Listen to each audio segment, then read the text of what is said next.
Hello everybody and welcome to another episode of Airway Sim. Today we're just going to be doing an episode where I do a little bit of an overview of my company and how it's doing, and then go ahead and make a few more routes. I've played a little bit since last time off camera. Unfortunately it was really late night. And what I did is I opened a new base, Osaka, Kansai. I have 21 aircraft here so far, so not really a significant margin. But, I'm slowly going to try and start to grow my cargo transported out of Osaka, Kansai as well. My third base in Japan is probably going to be in Nagoya, Chebu Air Center when that opens in I believe it's around 2005 or something. Probably somebody who knows aviation history better would have a more accurate date than me, but that's just about when I remember it coming into existence. I don't actually really know when it actually comes, but the reason I opened this airport is simply because there's really good cargo demand, even to kind of well-known airports, and this means as you get to more and more unknown airports, the cargo demand is still going to be very high. If we take a look at deeper pages, we have tons of unserved routes, which is why I opened Osaka Kansai. It also has a really large cargo demand. Now, an easy way you can find big cargo hubs is you go into your country, and if it's a smaller country, this won't work for something like the US, which is huge, like Japan. You can simply go from city to city and see how many people exist in the population circles. As you can see, Osaka Kansai has 33 million people. If we go ahead and look at Nagoya, it has 17 million people, and the amount of cargo roughly, not accurately, but roughly scales or the amount of people in the population circles. This is a very good way to go from airport to airport and just take a look at how much cargo demand you might expect. For example, 7 million people in Komatsu, it might be a quite underrated cargo hub if you're looking for some mid-sized operations flying large freighters instead of very large freighters like I do myself. This is one of the best ways to find those airports. And of course here we have like Tokyo Narita with 48 million and Tokyo Haneda with also 48 million people in the catchment area, making it that's like 40% of Japanese population in real life would be just in the catchment area of Tokyo Narita. So that's kind of what's going on. If we take a look now at our route image, route image, of course, a pretty important stat for how filled your routes are. We still have almost a full page of low route image routes. And if we take a look at the full route image, routes like, wow, that is a lot of cargo demand, but not quite enough to add another flight yet of 747. So we're going to have to wait up on that. But if we take a look at this kind of route, we'll see that the profitability is massive. Let's take a look if we can find this schedule. Yeah, see if we can find this schedule and take a look at these routes, and we can see how much money they're making. Like almost $1 million on one leg. These are just very, very impressive cargo numbers. If we take a look at my aircraft, we can see our 747-200Fs even are starting to make about 2 million. A lot of these have low route image, like if we take a look at this 747-200F, these are ones based in Osaka, Kansai, and of course do not have good route image yet, and they're still already profitable, which is really quite amazing, as normally cargo routes are not quite profitable until the route image gets very high. The combi planes were kind of a bust. As you guys can see, even though the route image for these planes is basically 100 now, yeah, it is 100 now. The profitability is not very high. This plane is in fact losing money by making only 420,000 USD per week. So in the future, I'll probably be sticking away from combi planes. The main problem here is that the cargo proportion of the payload is reduced by range a bit too much for the routes I've chosen. So if I do fly combi planes, I'm going to have to fly them to closer destinations in order to make money, but it's kind of a cargo dead spot in the world. But there are still options like in the Middle East for good cargo routes. which I'll potentially look at creating very soon. Anyways, the first thing we're going to want to do this episode is just create some more good old routes from Osaka, Kansai to North America, the United States. This is going to be the biggest cargo market, and you're going to see this is a recurring theme because for some reason the European market is really well explored. People understand that it's a big market and go look for it, and people understand the US market is big too, and they go and look for big routes to New York and Denver and like San Francisco and big cities. But what they don't realize is the middle tier cities in the US. Wow, look at the cargo demand here. Just incredible. I can't wait to get my hands on more planes to actually take it. Yeah, as you can see, there's a slight problem, which is that Supreme Airlines has moved in with this MD-11. I just clicked that route with his MD-11 freighters as well. And what that's going to mean for me is less cargo demand. Yeah, so that's going to be a bit of a problem. But what I'm going to do here actually is something which might bother a lot of people, but not myself. It's I'm going to go and click on all the routes and close the ones with not enough demand to operate the flight I want to. So we're going to go ahead and do this. So for example, Austin, not enough demand. We'll close this tab. And this is just a fast way to indiscriminately sort through routes without having to worry about missing anything. Like this is a route which I'll eventually open. The current amount of cargo is just not enough to fly 747. I mean, this guy's flying A300s, which is really frustrating because it's a very, very good freighter, and it's mid-sized, so it outcompetes me in the sense that the cargo will divide up among all these flights equally. So the A300s, of course, are going to cost you probably less than half as much as a 747 to operate for a flight, and it's going to fly roughly the same amount of cargo, which is, of course, not a good situation. Now, a route like this, I think I can add a 747 flight because the cargo demand is going to grow, and there's only 2 flights so far. Plus, it'd be exhausting to take this demand with 757s, which is what I will be doing, would be doing otherwise. Same with Cincinnati. The other weird thing going on here is, as you can see, he doesn't have a really good distribution of his cargo demand bars. He's not putting nearly enough heavy cargo. So I can use that to kind of make up for the fact that I can get more market share than I should be able to get with competing with small aircraft by selecting the right amount of demand. Like, what is this city? 37,000? Anchorage, I see. Yeah, as you can see, thanks to the pretty well-run Estonian Airlines based here, in order to really grow here, it's going to require me to fly 757s, or possibly 767s, as they'd be much more convenient on the stopover front, requiring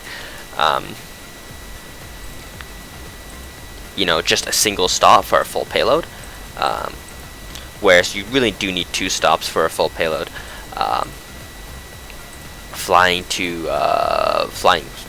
Sorry, this music is not really conducive to good thinking. I don't like it. But I'm too lazy to change it. But what was I saying? Yeah. I mean, like, if you miss out on a full payload on a 757, you miss out on a few thousand kilograms. That's a big deal. That is a significant proportion of the payload of the flight itself. A few thousand kilograms is a big percentage.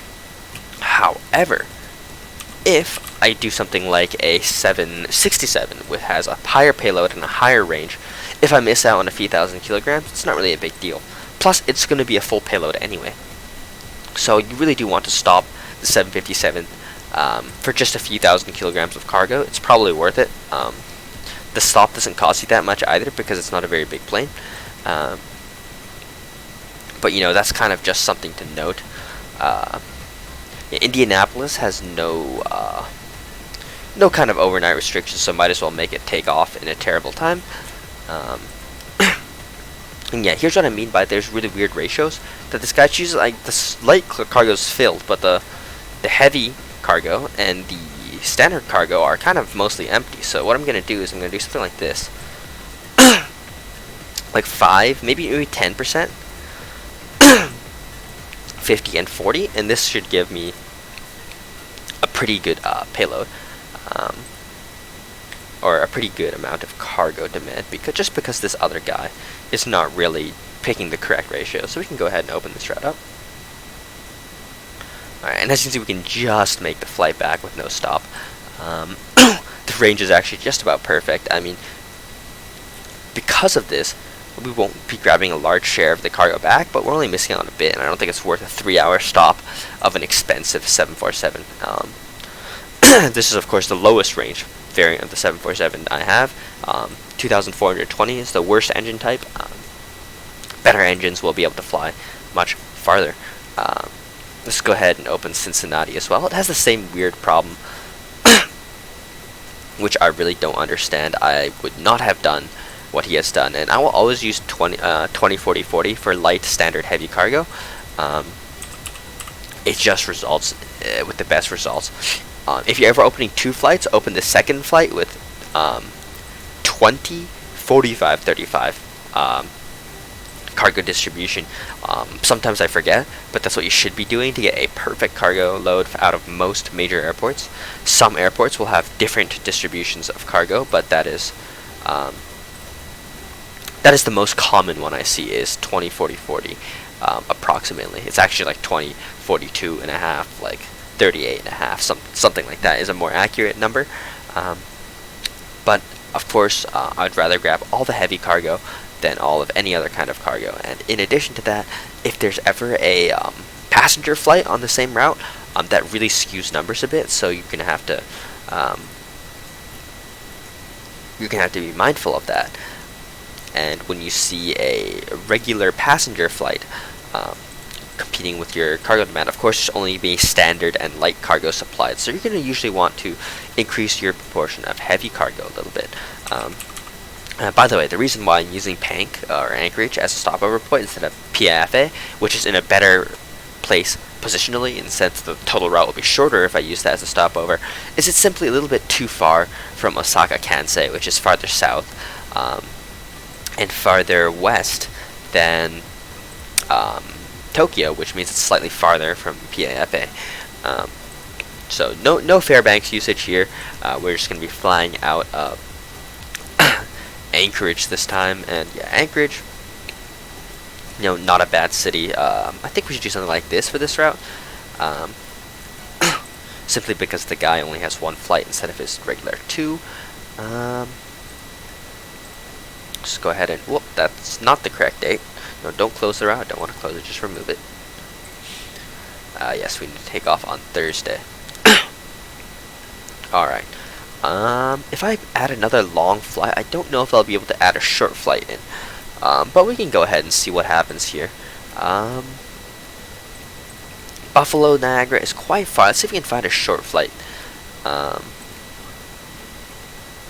Like, I would love to add something like that, but there's not quite enough cargo demand. Tucson, or Tucson would be a good bet, but it has a flight. Tulsa is slightly shorter, and I know it has good demand. Does it have enough? 120,000. Yeah, why not? We could add Tulsa, Little Rock. I don't see any other close cities which would immediately jump out to me as probably having a good demand. So we'll go ahead and just open this with PANC.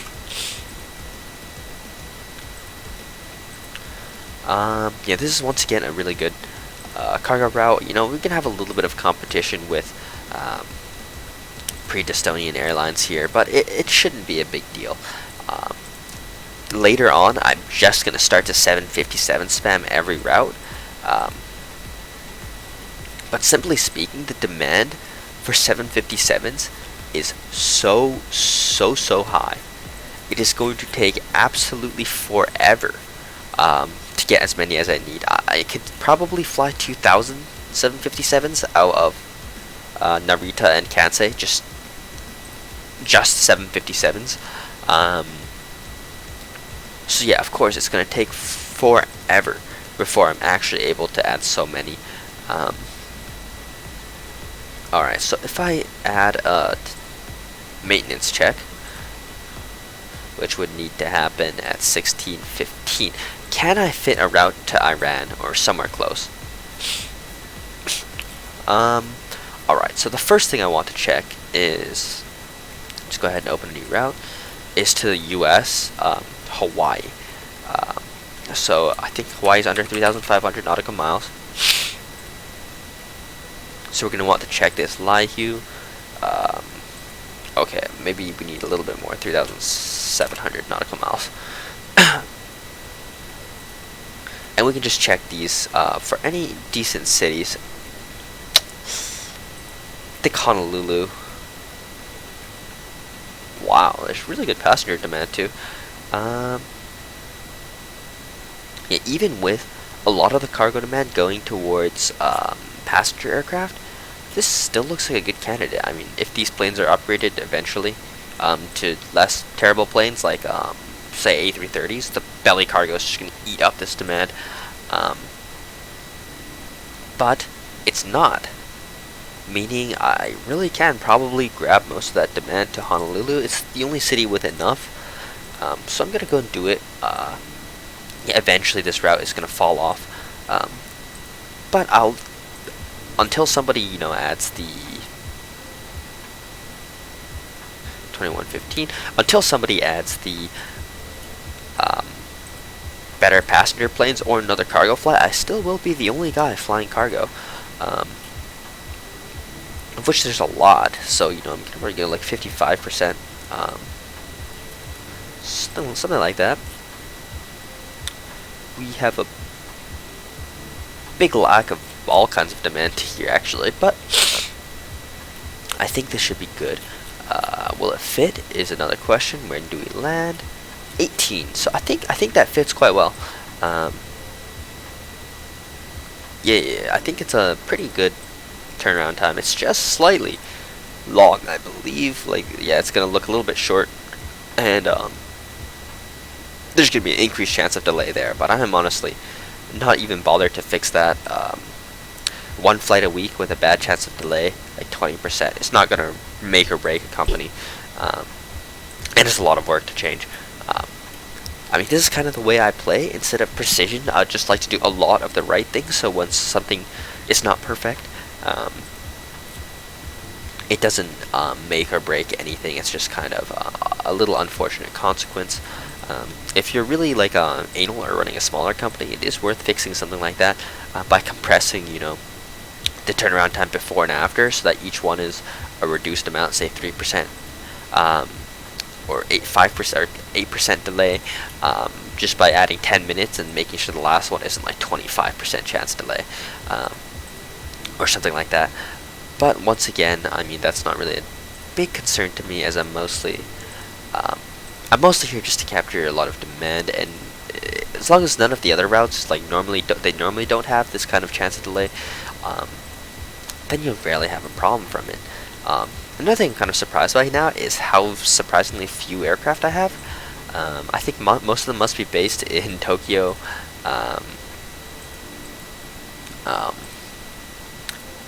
Tokyo Narita instead of Kansai. How do you say that? I've probably been saying this wrong the whole time. Osaka Kansai, but that's how it's spelled, I think. I'm like borderline dyslexic when it comes to reading, but at least when it comes to pronouncing things I don't normally see. Like, yeah, I don't know if anyone has ever seen it before, but if you guys have taken a look at, it's a pretty well-known phenomenon where if only the first and the last letters of a word are correct, like say for example aircraft, if we just take this middle part of the word and scramble it, just the first and last letters being the same, we can still read it perfectly, and it looks ridiculous. And you can still read it perfectly, and I think that's a pretty cool thing, you know. You know, it's just a property of humans that we're able to do that, which is really, really awesome. Another thing I'm looking at here is, do I have enough ERFs to create an entire 7-day? And it doesn't quite look like it. So That's going to be it for today. Tomorrow, when we're back, when we're back, we're going to go ahead and schedule some more of these airplanes. As you can see, I normally just have a lot of unscheduled aircraft. I mean, it's a pretty significant portion of my company, like 25% of my aircraft are just unscheduled. But that's not a big deal to me, because I'm going to pick the right routes when I make them. I'm going to pick good routes when I make them. And eventually, you know, the proportion of aircraft which are unscheduled is going to get smaller and smaller. Right now it's about 25%. And you know, like, we're wasting a lot of money on these leases, but it's good because that means whenever I want to play, I'm going to have tons of aircraft available. One thing I do need to do is put in another order for Boeing 747 ERFs. So we're going to go ahead and hit up the used market first, just to check if there's any good used aircraft available, and then we're going to go ahead and put on an order for a new aircraft. New aircraft are guaranteed, where old aircraft, every single time you need some, you're going to have to come and order them yourself. Noise restrictions is one of the most annoying things, because my 747-200s in general don't have, you know, the quietness to operate out of the bases I want them to.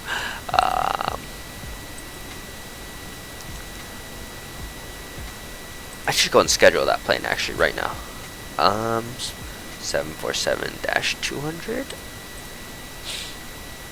Yeah, if I remember, I had a base airport Kansai. Yeah, if I remember correctly, I had an unused schedule. So let's go ahead and schedule that quickly so that the slots don't get expired. Yeah,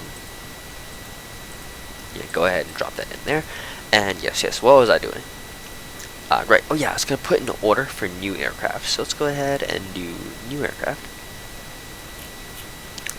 And in general, leasing new aircraft is a bad idea.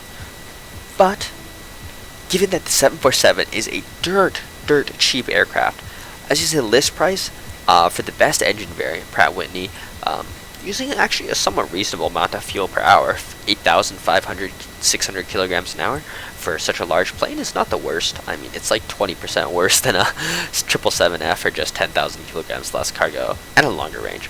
But if we go ahead and negotiate to buy and lease this aircraft, we can get a good amount for just kind of ridiculously cheap. I don't know if I have enough money for this yet. I'm looking for relatively shorter leases. And let's deliver them to Narita. I mean, the intention for this, okay, I can't quite afford that yet. Which is unfortunate since I won't get a large order discount, but large order lease discounts aren't significant anyway. Let's go ahead and order 28 of these, which I apparently also can't afford, so let's go ahead and drop that to 21. As you can see, I like getting multiples of 7.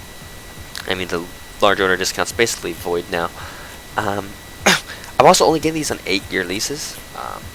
This way they're cheaper to cancel when I need to replace them. Actually, I should do a minimum 5-year lease, and they're most expensive like this. Doing just a 5-year lease, but that means the leases are cheapest to cancel when I need to cancel them. Otherwise, I'll have to pay a significant amount just to cancel a lease, which is not really a good idea. Like, as you can see, for 21 aircraft, I'm only paying like $2 million a month per on the shortest possible lease period. It's $500,000 a week, which for 747 is a decent proportion of the amount, but you know, only like cutting 25% into expenses for the delivery of aircraft you wouldn't otherwise be able to afford is kind of a massive thing. So yeah, anyways, as our fleet grows, we're gonna get more and more profitable. And as we, you know, schedule more aircraft, I'm really lazy when it comes to scheduling.